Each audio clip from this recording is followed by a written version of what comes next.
प्यारे बच्चों, मैं आप सभी लोगों की संस्कृत की टीचर रंजीता मौर्य आज पुनः आप सभी लोगों के समक्ष ऑनलाइन क्लास के माध्यम से उपस्थित हूँ। बच्चों, जैसा कि पिछले क्लास में मैंने आप लोगों को बताया था, महाकवि कालिदास के विषय में उनका संक्षिप्त परिचय दिया था, उनकी रचनाओं के बारे में थोड़ा जानकारी दी थी और उनका जो एक प्रसिद्ध नाटक है अभिज्ञान शाकुंतलम, वही आप लोग को पढ़ना है, वो आप लोग के सिलेबस में है। इतना तक मैंने पढ़ाया था। अब बच्चों, मैं आगे की पढ़ाई प्रारंभ करती हूँ कि इस नाटक से, इस ग्रंथ से आप लोग की जो एग्ज़ाम में कौन कौन से क्वेश्चंस बनते हैं, कैसे आप लोग को तैयारी करना है, क्या क्या पढ़ना है, वो सबसे पहले बताती हूँ मैं आप लोग को। तो बच्चों, जैसा कि हमने पिछले ही क्लास में अर्थात आप लोग के 11th क्लास में ही मैंने आप लोग को ये पढ़ाने की बताया था कि इसमें जो है महाकवि कालिदास की जो नाट्य कला है वो बहुत ही महत्वपूर्ण है। वो आप लोग के 11th क्लास की दृष्टि से भी बहुत महत्वपूर्ण प्रश्न था और 12th क्लास के बोर्ड एग्ज़ाम की दृष्टि से भी बहुत महत्वपूर्ण प्रश्न है वो, और वो आने वाला भी है निश्चित रूप से। तो इसलिए हम ये चाहेंगे कि आप कालिदास की नाट्य कला विधि, जो कि मैंने पिछले क्लास में आप लोग को लिखवाया भी था, उसको आप नए नोट्स में फिर से रिपीट करके उसको अच्छे से लिखिए और उसको याद करिए। उसके अलावा इस जो नाटक के जो नायक और नायिका हैं, अर्थात नायक दुष्यंत, नायिका अर्थात शकुंतला, इन दोनों का चरित्र चित्रण और इनकी जो शकुंतला की जो दो सखियां थी प्रियंवदा और अनुसुईया, इन दोनों का भी चरित्र चित्रण अर्थात चारों का चरित्र चित्रण आप विधिवत अपने नए नोट्स में लिखिए और उसको याद करिए, क्योंकि इसको दोबारा लिखवाने की ज़रूरत मुझको इसलिए ज़रूरत महसूस नहीं हो रही है क्योंकि मैं 11th क्लास में इन चारों का चरित्र चित्रण विधिवत लिखवाई थी और आप लोग को याद भी करवाई थी। तो बच्चों, हम ये चाहते हैं कि नए सिरे से नए नोट्स में ये चारों का चरित्र चित्रण आप विधिवत लिखिए और उसको लर्न करिए, याद करिए और फिर मुझको सुनाइए। अब आते हैं कि आप लोग की कोर्स में जो कौन सा अंक है, तो ये हमने पिछली क्लास में ही बताया था। पिछली क्लास यानी कि जो अभी 2 दिन पहले मैंने अपलोड किया था वीडियो, उसमें बताया था कि आप लोग को केवल अभिज्ञान शाकुंतलम का चतुर्थ अंक ही पढ़ना है। चतुर्थ अंक में कुल मिलाकर 22 श्लोक हैं, जिनमें से आप लोगों ने 10 श्लोक तक जो है 11th क्लास में पढ़ लिया है। अब 11वें श्लोक से लेकर के 22वें श्लोक तक आप लोग को 12th क्लास में पढ़ना है। इस श्लोक में जो सूक्तियाँ हैं वो भी मैं आपको बताऊंगी, लिखवाऊंगी, वो भी लर्न करना है आप लोग को। सूक्तियाँ भी आती हैं, सूक्तियों का अर्थ सहित व्याख्या लिखने के लिए आता है। तो बच्चों, आइए सबसे पहले हम जो है तो बच्चों आइए सबसे पहले हम आप लोग को श्लोक की तरफ लेके चलते हैं 11वें श्लोक से, जो कि आप लोग को पढ़ना है। तो एक श्लोक तो मैं इसका जो है अन्वय सहित मैं व्याख्या अनुवाद बता रही हूँ, लेकिन मैं चाहती हूँ कि इस सिलेबस से कम से कम आप लोग को एक श्लोक जो इजी श्लोक हो, लयात्मक तरीके से कंठस्थ होनी चाहिए पूरी तरह से। इसलिए मैं कम से कम एक श्लोक तो पढ़ा रही हूँ, पर एक श्लोक लयात्मक तरीके से मैं आप लोग को चाहती हूँ कि आप लोग स्मरण रखें और उसको गा के भी मुझे सुनाएं, तो मुझे अति प्रसन्नता होगी। सबसे पहले इस श्लोक को आप लोग ध्यान से पढ़िए और इसका अनुवाद समझने की कोशिश करिए, फिर मैं अगले श्लोक को बताती हूँ।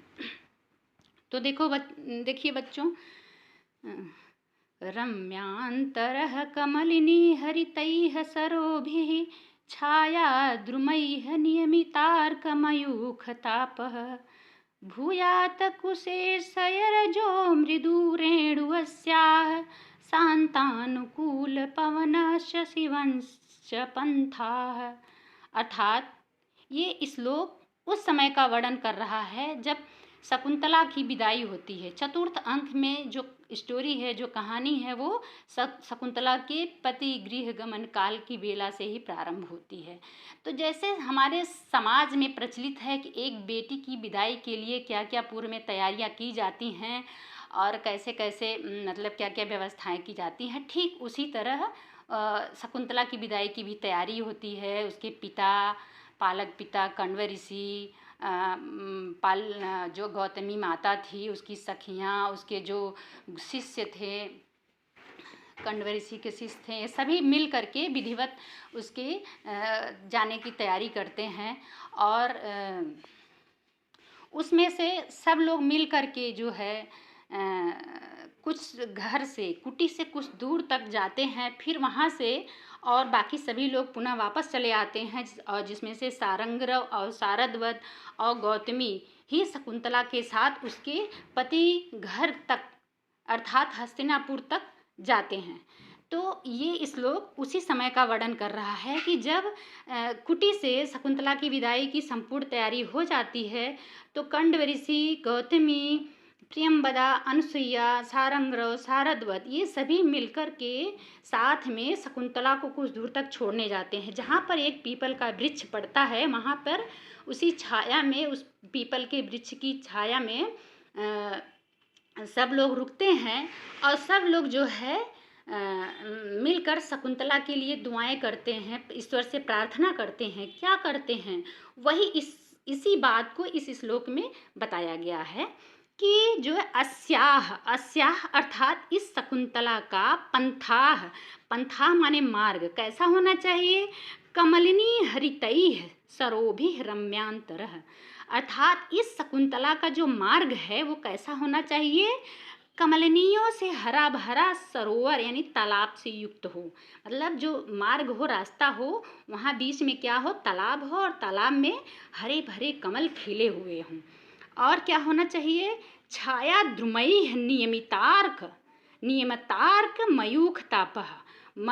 अर्क माने होता है जो सूर्य भगवान होता है, उनका जो सूर्य की जो तेज किरणें हैं अर्थात तेज धूप है, वो कैसे दूर हो, छाया द्रुमई, द्रुम माने होता है वृक्ष, वृक्षों की घनी वृक्षों की छाया से क्या हो, सूर्य का ताप दूर हो। और फिर आगे कह रहे हैं कि कुशे शयर जो मृदु रेणु शांतानुकूलः पवनश्च शिवः च भूयात्, अर्थात कमलों के पराग से कोमल धूल युक्त, शांत और अनुकूल वायु से युक्त तथा कल्याणकारी इसका क्या हो, मार्ग हो। यानी शकुंतला सकुशल अपने पति गृह को जाए, बीच बीच में कोई बाधा पड़ता है इसके मार्ग में तो ये सब दूर करें। सुंदर सुंदर कमल खिले हों, वृक्षों की घनी छाया हो, शांत अनुकूल पवन चल रहे हों यानी हवाएं चल रही हों, और जैसे शीघ्र शकुंतला अपने पति गृह को पहुंच जाए, ऐसा सब लोग मिलकर मंगल कामना करते हैं। तो बच्चों, यहाँ तक आज हम लोग आप लोगों को पढ़ाया। इसके अलावा मैं चाहती हूँ कि कम से कम लयात्मक तरीके से आप लोग एक श्लोक कंठस्थ करें। जो हमें लग रहा है कि जो बहुत ही इजी श्लोक है उसको आप लोग बहुत आसानी से लर्न कर लेंगे, तैयार कर लेंगे। इसलिए मैं चाहती हूँ कि वही श्लोक आप लोग को पढ़ के सुनाऊँ, बताऊँ, पढ़ने का तरीका समझाऊँ और वो आप लोग याद करिए और बार बार वीडियो में सुनिए। तो सुनिए बच्चों, देखिए ये श्लोक मैं चाहती हूँ कि आप लोग पढ़ें। इसका जो है 22वां श्लोक है। तो देखिए बच्चों, अर्थो हि कन्या परिक्येव तामद्य संप्रेष्य परिगृहीतो जातो ममायं विशद प्रकामं प्रत्यर्पितन्या सैवान्तरात्मा